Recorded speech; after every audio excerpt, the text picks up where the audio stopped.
Breakthrough. よっしゃーこいつお疲れ様でした。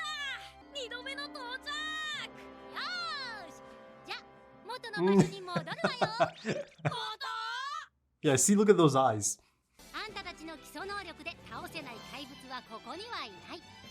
足りないものがあるとすれば、 The application? 敵を攻略するための手段を戦いながら瞬時に考える力。On the fly, depending on the monster. 考察力。それにしても大したやつだわね。このゲームを作った連中。 Including Ging? 順序よく進めていけば確実に強くなるようにプログラムされている。Ah, でもおそらく全てはあの子を強く making him stronger specifically as well, yeah? まずは考えることになれ。それを限りなく反射へと近づける。このゲームそのものがそのための訓練。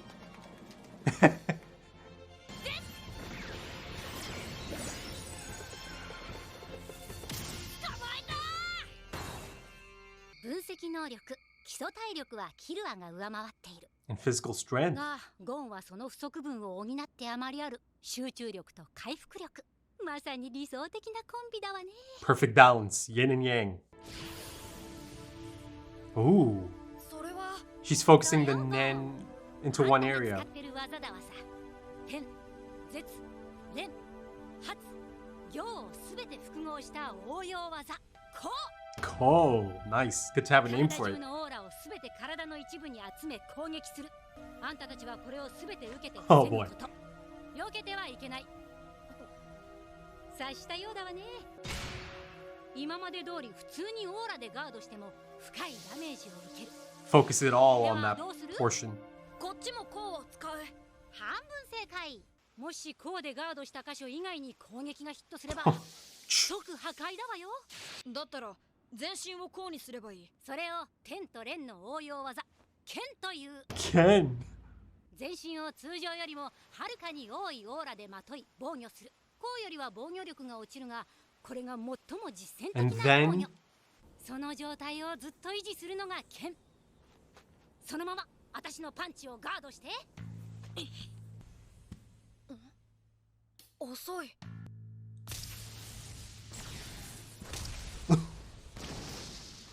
So slow, eh? ゆっくりだったからって体の力を抜いたわね。剣まで解いてたら顔潰れてたわよ。今のはこうのみの力。この威力に拳本来のスピードと破壊力を乗せれば、さらに攻撃力は数倍、数十倍にもなる。 Oh. He likes it. It's not the easiest to maintain that, is it?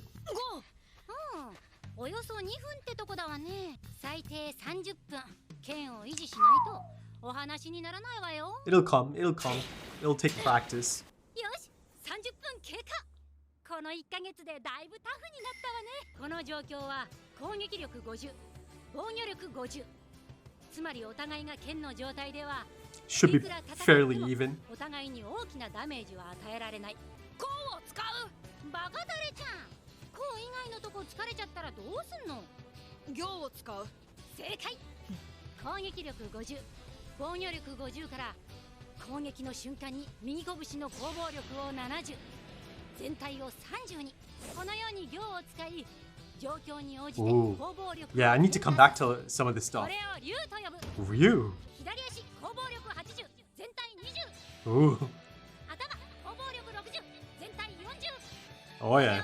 She's pushing them. 1日3回今までのメニューに加えて行う。それと組手の修行にも入る。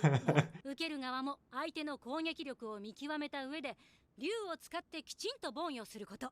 右拳攻防力80、左肘攻防力80。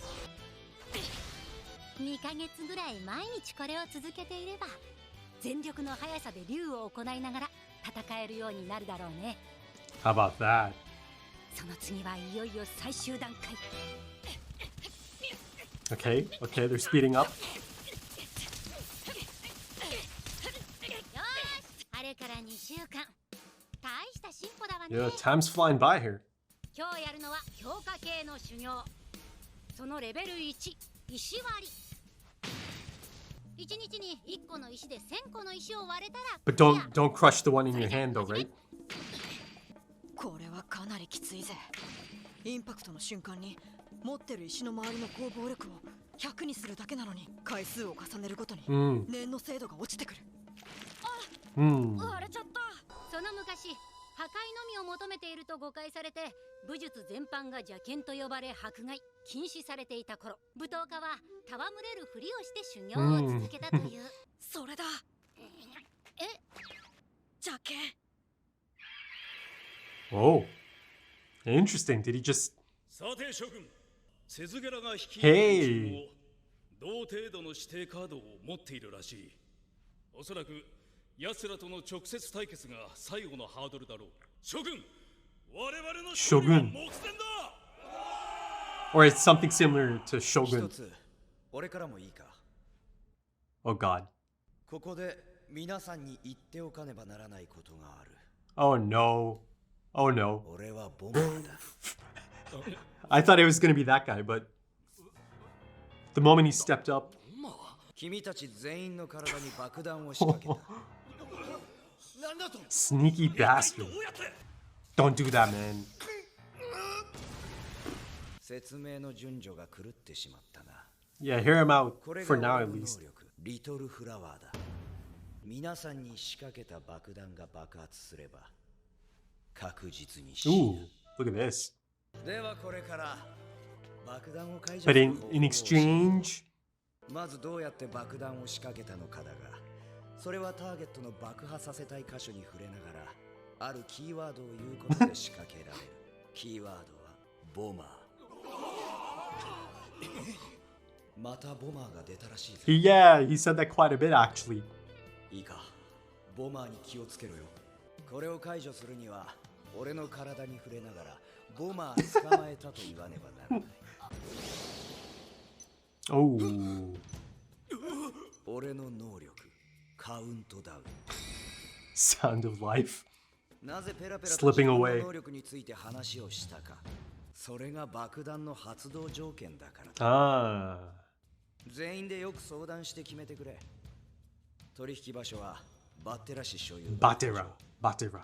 誰でもいいが一人で来ること。お前さん、頭は確かだ。 What?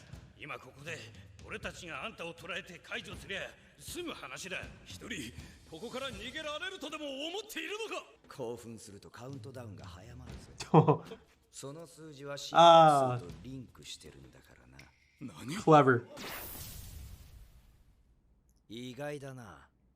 てっきりニッケスが来ると思っていたな。 Nikis. 特にニッケスは瀕死のジスパーのために大天使の息吹のカードをくれと言ってい Oh, る。 to save. ふざけ Okay. るな。本当の駆け引きってやつはいかに冷静でイカれているか相手に理解させるのがコツだ。待て、俺を殺したな。 Ooh. ゲームの外ではプレイヤーを殺して指輪を奪って It retains 指定ポ the. ケットのカードデータは消えない。見上げだ。 Oh my God. 次はないぞ。スペルカードだよ。リーブ。リーブはとても貴重なんだぞ。ホイホイと渡せるか。実は俺もボマーだ。ボマーは3人いるのさ。ま、原数量が本体なら俺らは備品みたいなもんだが、3人が右手親指を合わせてキーワードを言うと爆弾は消滅する。それがもう一つの解除法だ。これ使ってくれ。 Ugh. 初めからそうしろクズが。次の交渉の時もリーブが必要だ。3枚用意しとけ。いいな。ゲンスルーが自らボマーであることを明かしたゲンスルーその半日前、 Ooh, look at 一 this. 隻のボートが外から侵入しようとしていた。やはり現実世界だ。 Ah, あれは間違い they なく located it. グリードアイランドさ。 Oh, but I doubt it's going to be easy to get on or get in. 今日はリーブのカードを紹介するぜ。これで現実世界に戻れるのか。いいな。入りたきゃフリーポケットのカード置いとけよ。このネット10名。は Okay, let's get into it, folks. Yeah, I think it's a really good choice to have that be the ending of the episode, right? Even though the cut from the ending to the ending song is really quite abrupt, isn't it? It's really quite jarring. I mean, it's yeah, I mean, you don't even see it coming. It just goes from that scene right into the ending. But yeah, the reason I say it's a good choice to, really shift the focus to the Phantom Troupe as the ending of the episode. I mean, yeah, first of all, it's really quite textbook, right? You end off on that high, and now I'm just really quite excited to see how exactly that's going to play out, right? Because it's not just going to be as simple as them approaching from the outside. I mean, of course, it's really quite exciting that they found it. Sean Lark was pretty sure that, this has to be a real place. He put it together. Now, I'm sure they'll let me know how exactly they approach this, right? Now, there is a distinction that's being made here. 12 hours before the bomber reveals himself, this is how things played out, right? So that distinction is being made. But yeah, going back once again to finish up my point about this actually being the much better ending off point. It's mainly because perhaps that, that portion of the Greed Island arc, so far at least, and by that portion I mean, just, the bomber and that faction, that crew, it's not the most engaging component of this arc so far. I mean, as far as the runtime that's being allocated to this faction and, the bomber storyline of it, there's maybe half of the episode that's dedicated to that. Maybe a little bit less than half, but a decent, solid chunk of the episode runtime is allocated to this storyline, right? The bomber storyline. Now, of course, it escalates a bit because now I do know who the bomber is. It's not the biggest twist. It's not that big of a shock that, okay, indeed the bomber was a part of that faction all along, and he's got this long time plan at play. Essentially 5 years at this point, right? And the thing I really do like about this is that it gave this guy, the bomber, essentially 5 years, or he took 5 years to build up the legend of the bomber, right? And yeah, he was really quite effective. He effectively built that up. And then, actually, before I go any further, listen, just because I don't find this aspect of it as engaging as some of the other stuff, of course, doesn't mean that, I'm completely kind of checked out or anything. No, that's not the case at all, folks. There's still interesting stuff in there, right? But as a whole, in comparison to some of the other stuff that's a focus of this arc so far, yeah, maybe it's not the most engaging, but there's still some interesting stuff in there, right? Especially in relation to the bomber and some of the things that are given to us in this episode specifically, as far as his abilities go as well, because now this is essentially the second time, or at least the first time since Kurapika that I've kind of seen a Nen ability, or a really, unique or interesting ability being at play because of, the restrictions or the conditions that are applied to it, right?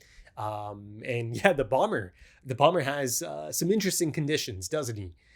In terms of executing his ability, in terms of making his ability really quite effective. So, that aspect of it is interesting. It is. It's just that as a whole, I'm not gonna sit here and lie and say, the bomber is just such a fascinating character to me. And the thing is, that character and many of these characters are in a really tough spot, right? Because just in the last arc, I got some of the most fascinating and intriguing and, likable, again, that's a matter of perspective, characters in all of anime that I've experienced so far. And I am speaking of the Phantom Troupe and the characters that are introduced through the Phantom Troupe. And not only just the Phantom Troupe, you've got Melody, you've got some of these other characters, side characters, supporting cast members that are introduced in that arc, right? The York New City arc, that are just so intriguing and likable. So any side characters coming in this arc are going to have a tough task. And by side characters, I do mean, again, the bomber, the confirmed bomber, and this faction of characters, the late Puhat, And that other guy, the black dude. Sorry, can't remember the name. But that being said, now there is a possibility, the chance of this becoming a bit more interesting, right? Now that they do find themselves, or some of these characters do find themselves in a really tricky situation, right? Being armed. The bomber is, quite a sneaky fellow, really quite effective. And he's put them in a really tricky situation. And, the thing is, I don't really trust him. How can you really, truly trust him to disarm the bombs, right? Even if they do comply, and they are complying, right? The one guy does end up giving them the really useful and effective and rare card that is the leaf card. Quite a rare card in that sense, since there's only 30 copies of it in circulation at all times. This is a card and I suppose an ability or a component of this game that is actually quite a major aspect of it all. The ability to come and go. And you see that the sidekicks, the other bombers, they made sure, or the one guy made sure to let him know, make sure that you have 3 copies of it ready once the deal's been made, right? So they can get out of there almost immediately, I suppose. But again, like I said, how can anyone really trust them, right? I don't trust them to uphold their end of the deal. I don't. But see, the thing is, the bombers know this. They know that they have no choice. These people have no choice but to listen, because it's that, or you just kind of sit there until you die, until the bomb goes off, right? And it's been armed. And if that wasn't enough, your heartbeat can actually, expedite the process. But that being said, at the end of the day, it is Greed Island, right? It's full of really interesting cards and abilities, interesting people, all of that. So, so you do kind of have to ask the question, is there a possibility? Is there any type of, counter to the bomb? Could there actually be another opening? Could they actually get the bombs disarmed, right? Through other means? Let's see. Greed Island just continues to be really quite fascinating episode by episode.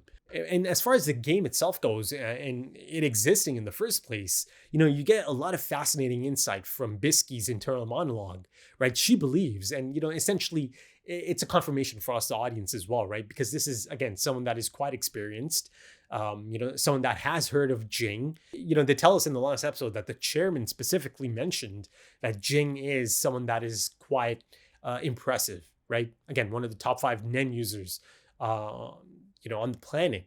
But let's go back to the Phantom Troupe. First of all, I'm so happy. I'm so excited that they continue to be a part of the series, right? It would have been a little bit tough to just say goodbye, right after that incredible arc. So I'm really, really quite happy that, Togashi incorporated those characters into this arc as well, right? At least a handful of them. Right. And that's more than enough. But yeah, they've located Greed Island and they're approaching from the outside. Right. Now then, is it about to be just as easy, just as simple as them just strolling in and, kind of just doing as they please? Somehow I doubt that, and the reason I doubt that is because, again, the things that they've established at this point, up until this point, is that, Ging and his friends, they've put a lot of thought into this game, right? And again, I'll come back and finish my point about, Biscuit and her internal monologue about, the reasoning for Greed Island in the first place, right? And that, ultimately it might just be forgone. But yeah, given everything I've seen about the game itself, right? The build of the game, the mechanics of the game, everything, Ging and friends have put into it, it's exceedingly unlikely that this is some kind of oversight, right? That someone could just come in externally, right? Through other means, unofficial means, I suppose. So I'm really quite sure that there's got to be something in place, right? Some aspect or some element of security in place, right? Because of course they've thought of this Of course, they've thought of the possibility of, people trying to, get in from the outside, right? Just like how they've thought of, people and human nature, right? And the nature of the types of players that might be in the game. Of course, Ging and friends anticipated tactics and, certain behavior, and, how certain players might exploit the game or try to exploit the rules of the game, the cards and all of that, and, exploit other players. Of course, they thought of all of it. But yeah, I'm really quite excited to see how things play out the moment, the troop members land on shore. But yeah, let's kind of go back to my point about Biscuit and the internal monologue about the nature of the game, right? The reason the game exists. And, the nature of the game is pretty clear to her, right? She kind of lays it out for us as well. In that sense, it's built, it's constructed in a manner that promotes growth, progression, right? At the end of the day, at the most basic level, at the base level, it is essentially built for training, right? And the thing is, this point about this being made for Gon specifically, it actually does make a lot of sense as well, right? Or at least her believing it's made for Gon specifically. But again, like I was alluding to a little bit earlier, if it's someone like Biscuit believing this, you kind of just have to, accept it as, okay, this is essentially how it is, right? She's kind of figured it out. But yeah, it truly is the perfect place, the perfect setting for Gon to train in, isn't it? You see it already, episode by episode, segment by segment, because in this episode specifically, the passage of time is made really quite clear, right? And it's moving. It's really moving at this point, isn't it? There's a funny bit, a funny moment. She thought, okay, 2 months of this type of training for Gon and Killua, and they'll be ready for the final stage. Cuts to them in 2 weeks' time, more than ready for the final stage, right? Again, they always exceed expectations, don't they? Gon and Killua, that is. And also, I'm speaking of Gon and this being the perfect place for Gon to train. The same logic applies to Killua as well, right? But of course, since it is really quite, personal to Gon, given that, Ging made it, that's why, the focus is a little bit more on Gon in that case. And the thing is, this is some interesting foresight, isn't it? From Jing's perspective, that, that someday Gon could actually show up here and, this could be a crucial component of his training. And it continues that plot thread of, Ging essentially kind of being ready, right? If my son, happens to go down the same path, the path of a hunter, and something tells me he was probably quite sure that it is going to play out like that. But ultimately, Ging was ready for this, right? And, he's laid out quite a bit of a, roadmap in that sense, right? Even before Greed Island, the whole, message to Gon and actually being able to access the message. And the only way he could actually access that message back at the home, right after Mita-san gave him, that package, is if he has learned Nen, or at least the beginning stages of Nen, right? The basic requirements of Nen. And yeah, he did, and he was able to access the message. So, Ging had the roadmap in his mind, right? It's been laid out. And so far, Gon's been following it. And he's been able to access all the stuff that's been laid out for him. If in case he does go down that path, right? So far, so good. But see, here's the thing. I think I touched up on this in the last episode's discussion, or maybe the one before that. The possibility of, some of these friends actually being around, right?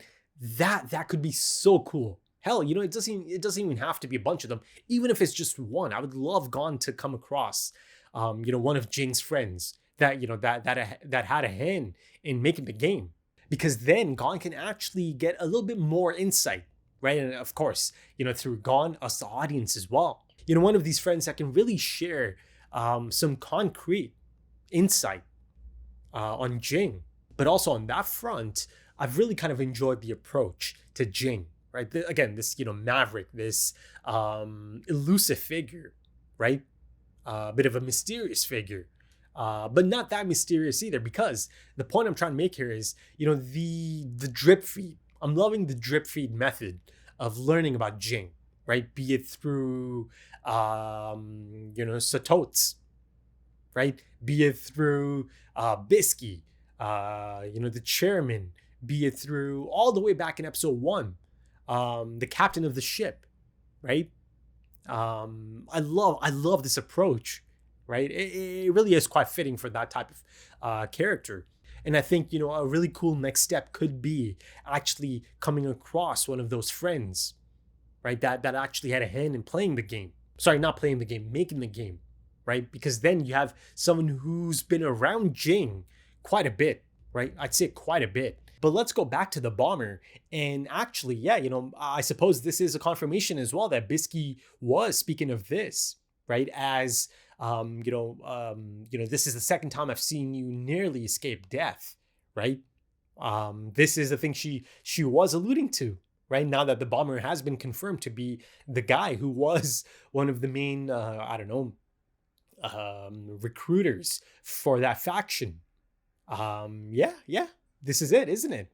And she picked up on it, didn't she? Because I'm sure if Gon and Killua decided to stay, that guy would have had a hand on the back, on the shoulder, on a forearm or something, right? Real quick.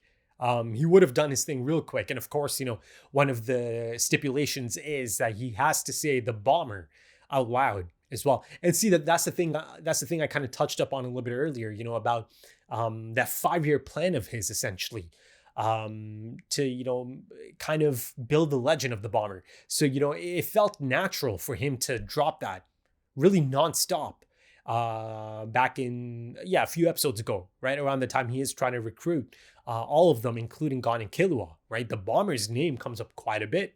Now it makes a lot of sense, doesn't it? Hell, now that I know he is the bomber, you go back to that, there's actually moments, there's like a hard cut to that guy specifically. And he'll see, it'll cut to him and he'll just be like, the bomber, it was really quite a distinct moment at that point. But now it makes a lot of sense as well, them focusing on him specifically saying the bomber in that manner, Also, I've got to say, it's really quite a clever approach, isn't it, by Togashi to actually use the explanation of his abilities as one of the conditions, right? It's actually one of the things that's a major component that is associated with elevating his abilities. So it actually ends up using that info dump, right, as something that is meant to be a major component of it as well. So, it's a great approach. It's a clever approach. But there actually is another really interesting development in, the bomber section of the episode. There's a bit of insight into the type of effect the breath of the Archangel does have. So Puha tells him that, Nikis, I believe, requested that card, right? The breath of the Archangel. And this is to save the guy, Jespa or Jispa, right? Who I initially thought might actually be the bomber, right? That was my, running guess, I suppose. It was a 50-50. It was either him or it was this guy. It ends up being this guy. Gentharu. I think I butchered that, but I think I got it right during the episode. But yeah, so essentially at the most basic level, this breath of the Archangel does have healing properties. And then of course, in the grand scheme of things, the Tycoon, if indeed this is one of the cards that he is after, as I kind of speculated a few episodes ago, then, this new bit of information that it might have healing properties, or it does essentially have healing properties because, of course, apparently it can be used to save Jespa. Then, it's beginning to give me a bit more, potentially a bit more in terms of his motives. Because as confirmed, really quite recently, you get 3 cards if you do clear the game. And those 3 cards carry on to the real world, even though, of course, ultimately this is a real place, right? But it's gamified, right? It's got game mechanics, but it's still part of reality. But yeah, let's move on to Gon, Killua, and Biscuit and the training arc. I've got to say, I really enjoy this. I do, because, it reminds me a lot of Dragon Ball, right? Krillin, Goku, Master Roshi. Hell, I'm sure Togashi has taken some inspiration from that. So yeah, it's enjoyable. It's really quite exciting. And she is a damn good teacher. That was clear episodes ago that she is going to be good for them. And even in the last episode's discussion, I think I even said, they're lucky to have her. They truly are. But again, it's a give and take, isn't it? Takes two to tango in that sense, because Gon and Killua are these I don't know, sparkling stars. They do stand out, right? They do attract people like Hisoka, people like Biscuit. But yeah, still at the end of the day, Biscuit is probably going to be responsible for perhaps the biggest jump in their, I don't know, training, or in their ability rather, right? Now it truly feels like, these two are taking the most significant step in their education, right? And I've seen it already, the steps that they have taken, the growth, the progression that I spoke of, right? And it feels really quite earned, doesn't it? Because I'm seeing it. I'm seeing it play out step by step. I think the pacing is really quite effective in kind of really establishing and delivering that, again, feeling of, okay, they're earning this. It's not just, okay, yeah, since they are Gon and Killua, that they are the protagonists of this anime, of this story, it's just a given that they'll be, leveling up. Yes, yes, it is a given. Sure, it is a given. But, my point is, they're actually having to, earn it.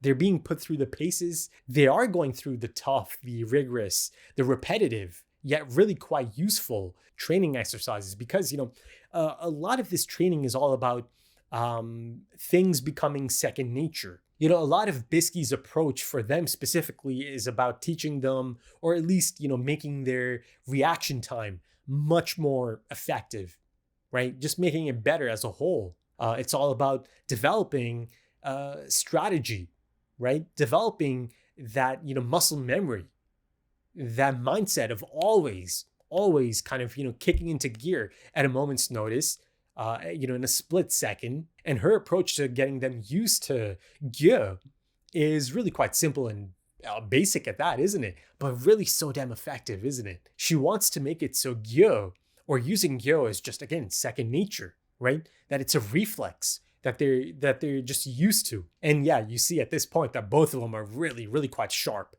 right? And again, it's this little simple technique that she's been using. Anytime I point up, you've got to, use gear and let me know, or shout out the number. And now, they're so good that both of them just do it at the exact same time, right? Really quite efficient. But the thing is, once again, Gon and Killua as well, decided that, okay, this is not fun anymore. So, they decided to make their own rules, to make it a bit more competitive, more exciting, right? I saw Gon do this in the last episode as well, or a few episodes ago, or it was the last episode. He decided that, okay, this isn't challenging enough, so I'm going to, make new rules. I'm going to switch it up a bit. So it is a bit more challenging, and it is a bit more, I don't know, useful to me, right? And of course, by me, I mean Gon. Now, Biscuit stated something about, Nen battles, right? And that Nen battles require one to fight against many different enemy types. And the ability to think on your feet is the most critical, right? It makes a lot of sense. It just does, right? It just checks out. It all adds up there, doesn't it? But the thing is, Gon has certainly shown this type of ability before, right? Maybe not in combat situations, right? But he has a knack for this, right? Thinking of a plan under pressure at a moment's notice. A lot of times he ends up being the one that's most composed in these types of situations. But now he is in the process of kind of applying that, right? Quick thinking, quick on your feet thinking to Nen battles. And of course, like I said earlier, Biscuit is simply the perfect teacher for it. And again, I know I keep mentioning Gon, but it always applies to Killua as well. And you do have Biscuit herself kind of confirming this attribute about Gon that she's picked up on as well, right? She said that, and this is around the time she's kind of giving her internal monologue about the things each one of them kind of excels at, right? So as far as Killua's assessment goes, she believes that he excels, or he's stronger as far as analysis and physical strength goes. Now, the physical strength aspect of it, maybe that was a little bit surprising, because I just kind of assumed that Gon is maybe physically stronger. That's just one of those natural attributes that he possesses, and especially because he's also an enhancer as well. But no, she believes that, physical strength, Killua certainly stronger in that department, but she also believes that Gon makes up for it because of his concentration and his recovery speeds. But the concentration aspect of it, or that bit of it, is basically the point I was kind of getting at earlier, right? That sometimes he's the one who's most composed, as I saw in a lot of situations back in the Hunter exam phase. Then I saw it again against Goto, right? Goto's game and all of that. And then, on a few occasions since then as well. But yeah, as far as the training goes, and as far as, Nen goes, my own education of Nen, there's still quite a bit that is quite new that's coming at me at this point, in terms of, advanced techniques, right? So at this point, let's kind of go through them, right? So you've got Gye, you've got In, you've got En, right? You've got Shu. And the thing is, some of these I've seen before I actually knew the terms for them, before I actually knew the technicalities of it all. I saw people like Hisoka actually use Shu, I believe, right, on the cards. Now, of course, it's been clear for some time now that he was using Nen, but now I have a term for it. I got this term in the last episode, the whole, segment that they had in the last episode, right? The shovel, to shroud an external object, right? As an extension of your body. Hell, it's possible that Uvogin actually used that as well. Back around the time he shot out the bits of the skull from his mouth, or spat out rather. So yeah, that's certainly a possibility. Uvogin, right? He's an enhancer. But the thing is, I think they said something about, Biscuit said something about Ko, right? Actually, let me kind of finish up my list, I suppose.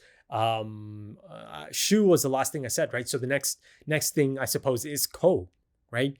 And then there's Ken and Ryu. It's quite a bit, But yeah, in terms of Ko against Ko, I believe she said that as long as you and your opponent are similar in Nen capacity. So, this example is really quite fitting. Gon and Killua, they are really quite similar. But if you look at two other enhancers and totally different Nen capacities, Gon and Uvogin, then yeah, it's not going to be the same thing, is it? It's just not.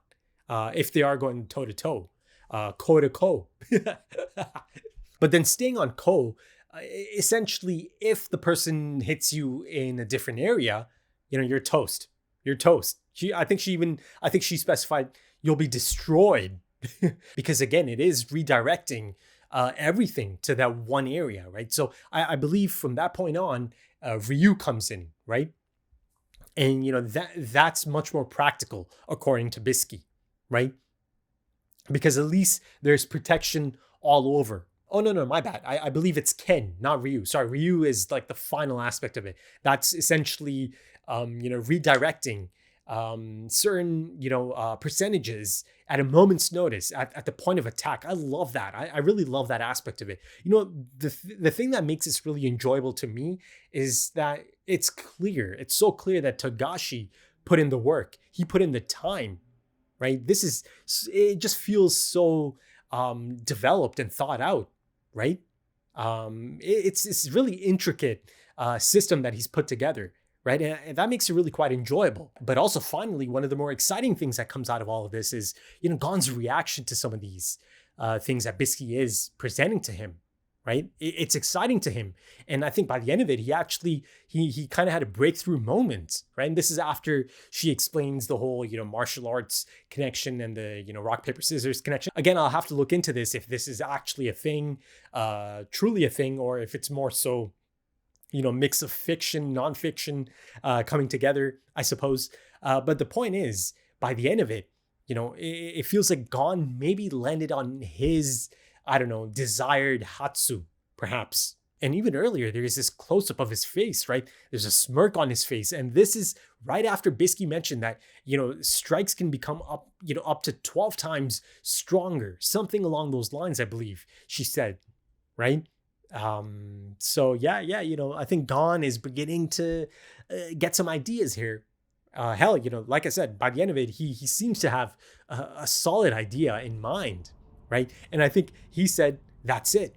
Evil Fist. And Evil Fist is something that was a part of that segment, right? That martial arts, rock, paper, scissors component of it. So yeah, I'm excited about that. The continuation of that from Gon's perspective. But yeah, I think that should do it for this one, folks. If you enjoyed that, consider dropping a like, consider dropping some comments, give me your thoughts. If you are interested in early access or timer-based full length, consider checking out the Patreon page. Also, full opacity. The links are in the description and the pinned comment. Also links to social media, if that's your thing. Right then, thank you so much for joining me, folks, and thank you for your time, because time is precious. It really is. And I do hope to see you again soon for the next one. Until then, take it easy.